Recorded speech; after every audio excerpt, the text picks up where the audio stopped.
Mr. Pradeep Kashyap onto the stage. Welcome, sir. Thank you, and good morning, everyone. I'm delighted to be here this morning. I'm going to be talking about creating an endearing organization, for which I'll be telling you the March story, an organization that I started.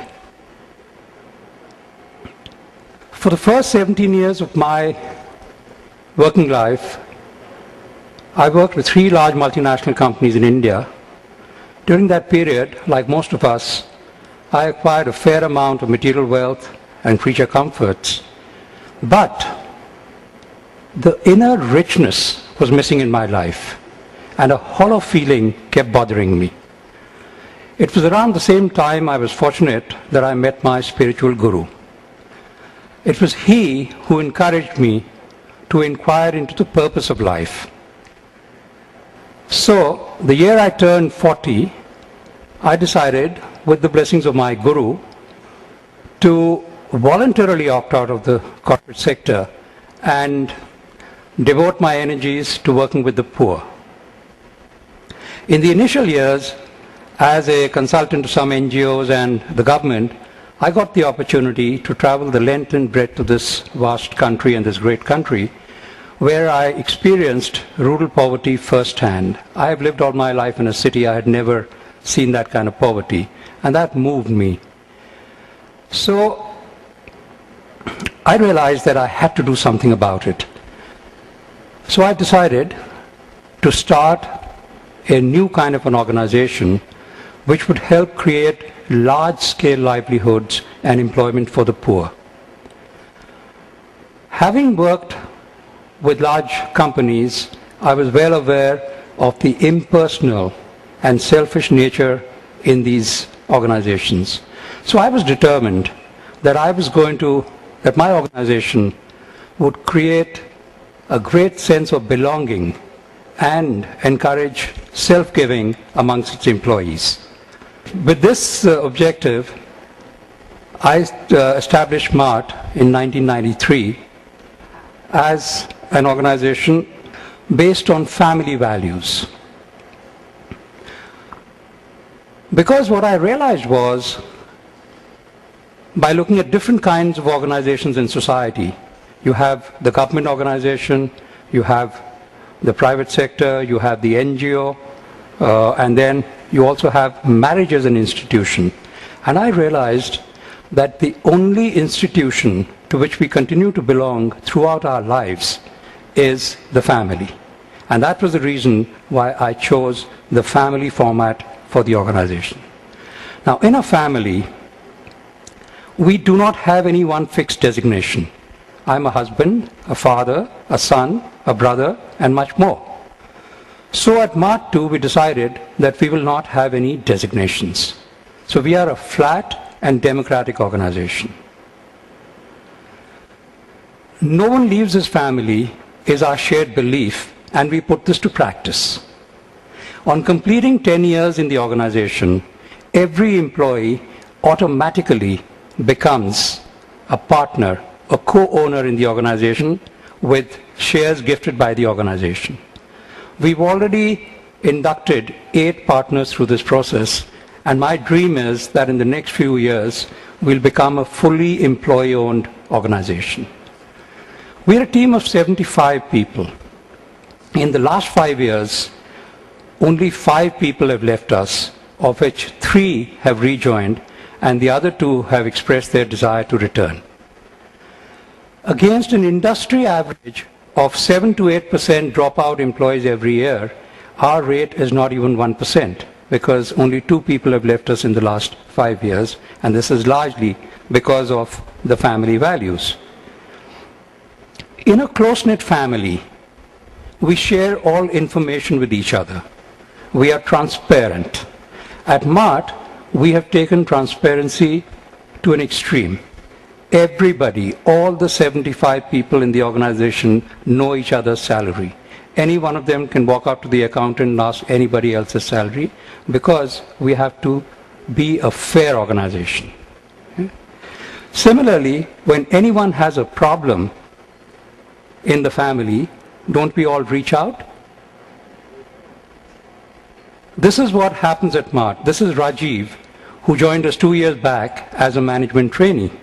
Last month, his father, who was visiting him from Patna, suddenly developed chest pain. He was rushed to hospital, where he was diagnosed with 2 completely blocked arteries and required immediate stenting. The hospital admitted him and advised Rajiv to deposit 2.5 lakh rupees by the evening. A distraught Rajiv came back to the office and broke down in front of his senior and said it was not possible for him to raise such a large sum of money at such short notice. By the evening, the amount had been collected from individual contributions by the employees and deposited with the hospital. The next morning, the surgery was conducted successfully. Rajiv's father returned to Patna, from where he remitted the money, which was then distributed and given back to the employees. I was away to Bangladesh when this happened. On my return, an emotionally charged Rajiv met me and said, "How can I ever leave my Mart family?" The role of the head of a family is much larger than the head of an organization. For example, almost everybody at Mart has joined straight out of college. We are a very young organization. The average age is around 30. I'm 64. And most of them have got married after joining Mart. And in several cases, the father-in-law to be met me first before meeting the boy's father, because he wanted to ascertain the career prospects of the groom in consideration. So that's the kind of a role you have to play as the family. This is one of our very important team members, Pankaj, who worked with us for 5 years, and despite persistent efforts by his parents, he's an MBA, well qualified, despite persistent efforts by his parents, he was not able to find himself a suitable bride. The reasons for rejection were: the boy is not in government service, he's not employed with a bank, he doesn't even work for a well-known private company, he works for a small, unknown consultancy firm. What is this consultancy business anyway, they would ask. So, Pankaj decided to leave us. It was a very sad day for us. He went and joined an American agency, and within a year found himself a lovely bride. Mission accomplished, he rejoined Mart. And he is now the proud head of a happy family, Hum Do Hamare Do.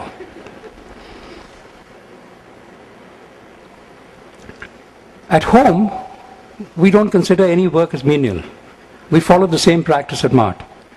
When the cleaning person doesn't show up in the office, MBAs get down and scrub toilets and they wash utensils, because these are family values. For this reason, we don't have any written or oral job descriptions, because all of us are ready to roll up our pants and do whatever is required to be done in the organization. I'm sure by now, many of you must be thinking that this is all very well for a small little organization to follow these family values, but surely large corporations cannot function with these family values. In fact, there'll be chaos. Well, I worked for the Japanese, and particularly Toyota. Toyota and many other Japanese firms follow the lifelong employment philosophy. And Toyota in particular pays for every employee's wedding reception, because it believes that it is the head of the large Toyota family. In any case, there are not more than 5,000 large organizations in India, which together account for less than 7% of our country's workforce. On the other hand, we have 40 million small and tiny units, each employing an average of just 5 people. So if we can inculcate family values into these tiny organizations, we can hope to make 200 million employees and their families happy. And this would lead to a much happier nation. Let me now come to our vision, which contains our purpose. Our purpose is to help the poor improve their quality of life. As I had mentioned earlier, that the reason why I left the corporate sector was because I wanted to follow this purpose. So our purpose is central to whatever we do.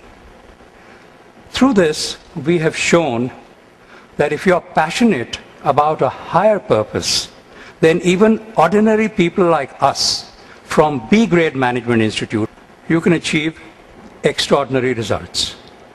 Our list of clients includes the best of best Fortune 500 companies, including Unilever, P&G, and many others. And on the other hand, in the development sector, we have clients like the World Bank and UN organizations. So if you have that passion and that purpose, you can achieve extraordinary results. Let me now share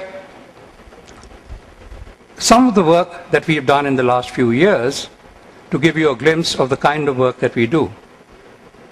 It was in this state, in Nalgonda, that we started a pilot with Unilever, which is called Project Shakti, where by now 50,000 women from very poor households have become dealers for Unilever brands, selling these in their own villages, and each of these women has doubled her family income.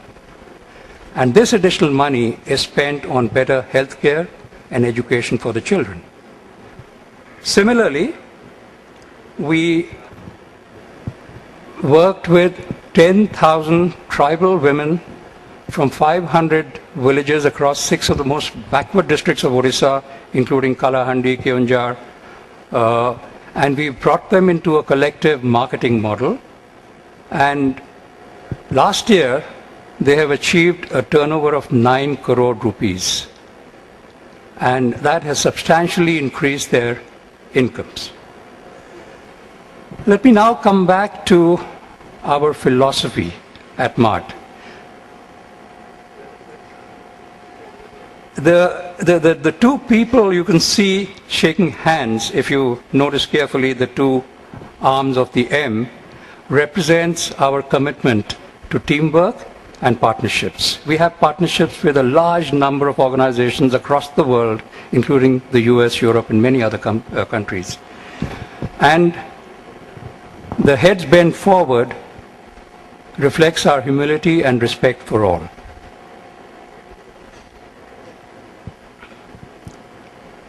Let me now come to what kind of an organization our country needs now.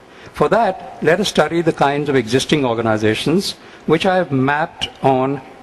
Every organization has a mind, but it also has a heart. Yeah? So if you look at NGOs, NGOs have a lot of compassion in their heart, and they are the do-gooders of society, but often they do not bring strategic thinking to their work, because of which the work doesn't get scaled up.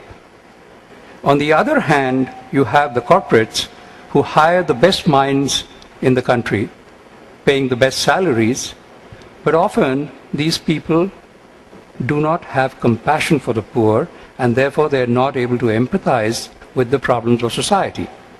And then we have the government. I have worked extensively with the government.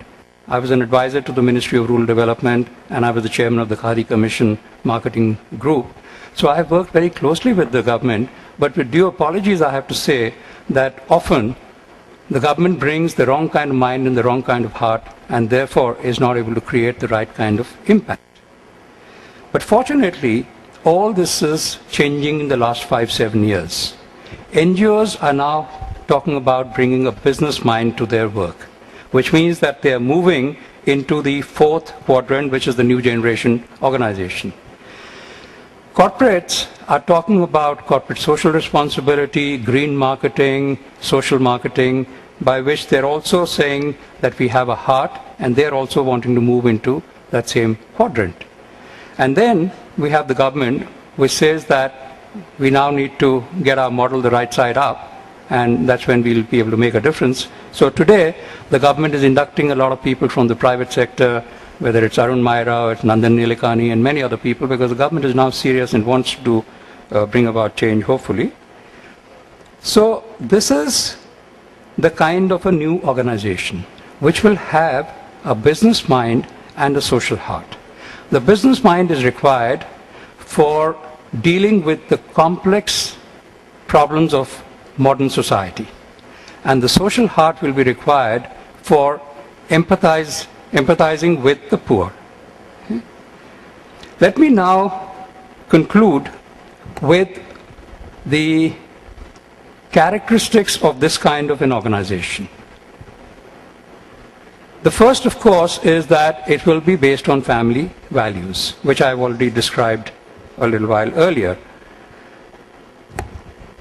Because of these family values, we can hope to see employees more motivated, more productive, and therefore there will be longer retention. Today, the most serious problem that companies are facing is one of retention. We can bring family values into organizations, and we can hope to retain employees much longer.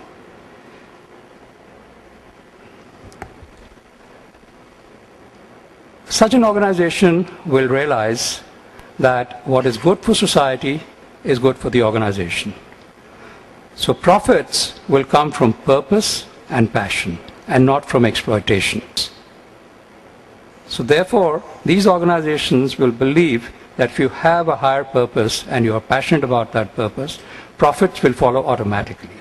And let me share here that MART was started in 1993, and we work only with the poor across the country and in neighboring countries, the SAARC countries.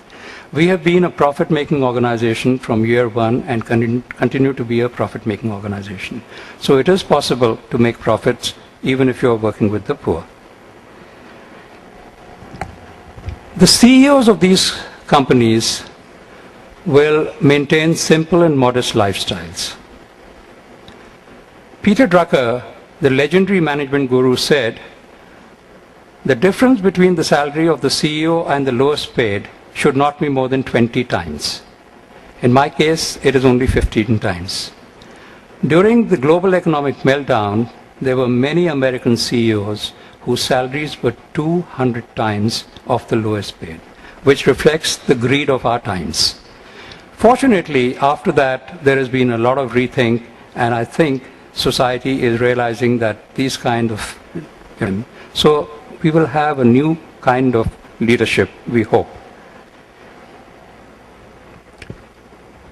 These organizations will realize that essentially we are all one. So these organizations will believe in cooperating and not competing with each other. And they will share their knowledge more freely, because they will realize that essentially knowledge does not belong to anybody. And that is a philosophy we have followed at MART. Our knowledge is available to anybody and everybody, and that has benefited us, because there are more clients have come back to us because of that. And finally, these organizations will believe that to run companies or organizations, you need emotional intelligence, you need intuitive wisdom. So ultimately, such organizations will realize that we are human beings first and managers last. Thank you.